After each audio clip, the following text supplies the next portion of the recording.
पराठ्याला जर सारण जर भरपूर असेल तर पराठ्याला टेस्टही छान येते आणि पराठा जर तुपासोबत जर खाल्ला तर अजूनच भारी. पहिल्यांदा पराठ्याचा डो मळून घ्यायचा आहे. गव्हाचा पीठ पराठ्यामध्ये जर चण्याचं पीठ मिक्स केलं तर टेस्ट छान येते. मी 2.5 चमचे चण्याचं पीठ घेतलं आहे. भाजून घेतलेला जिरा 1 चमचा, चवीनुसार मीठ पिठामध्ये, 1 चमचा तूप नाही तर तेल मिक्स करून पीठ चोलून घ्यायचं आहे आणि थोडा थोडा पाणी मिक्स करूनच डो मळून घ्यायचं आहे.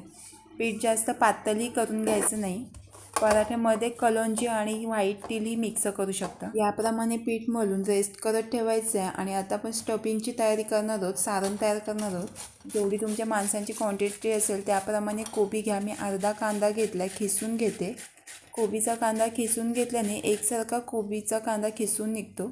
सुरीच्या साहाय्याने नाही तर चॉपरनेही चॉप करून घेऊ शकता. कोबी मोठे मोठे खणखणने कट नाही करून घ्यायचे. आपल्याला स्टफिंग करायचं नाही तर आपला पराठा फाटू शकतो. एक छोटा तुकडा आला आणि लसणाच्या पाकळ्या ठेचून आला लसणाची पेस्टही घेऊ शकता. तेल, जिरा, हिंग, तिखट मिरची तुमच्या आवडीप्रमाणे. मी 2 मिरच्या चॉप करून घेतल्या. आला लसूण सॉटे करून घ्यायचं आहे. हळद, धना पावडर, गरम मसाला, खिसून घेतलेली कोबी मिक्स करून गॅसची फ्लेम मिडियम ठेवून कोबी सॉटे करून घ्यायचं आहे. चवीनुसार मीठ.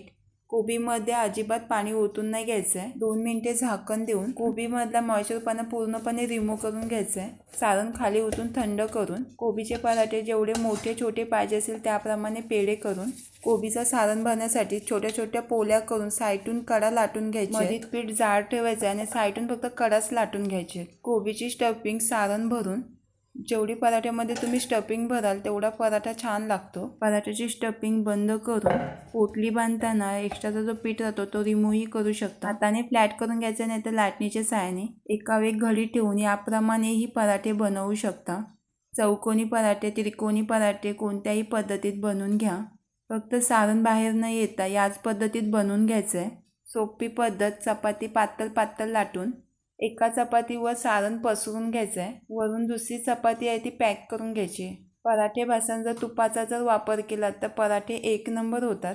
तुम्ही तेलाचाही वापर करू शकता. उलटापालट करून पराठे भाजून पराठे बोलले की तूप नाही तर तेलाचा वापर जास्त होतो. पाहू शकता अजिबात पराठ्याचं सारण बाहेर नाही आले. छान असे टमदार पराठे तयार करून वरून तूप सोडून पराठे भाजताना मीडियम आचेवर भाजून घ्यायचे. जास्तही फास्ट करून घ्यायची नाही गॅस. एक पराठा खाल्ला तर पोट भरलेलं राहते आणि वरून तूप, चटणी नाही तर केचप सोबत पराठा सर्व करून चॅनलला सबस्क्राईब आणि लाईक आणि शेअर खायला आणि बनवायला विसरू नका.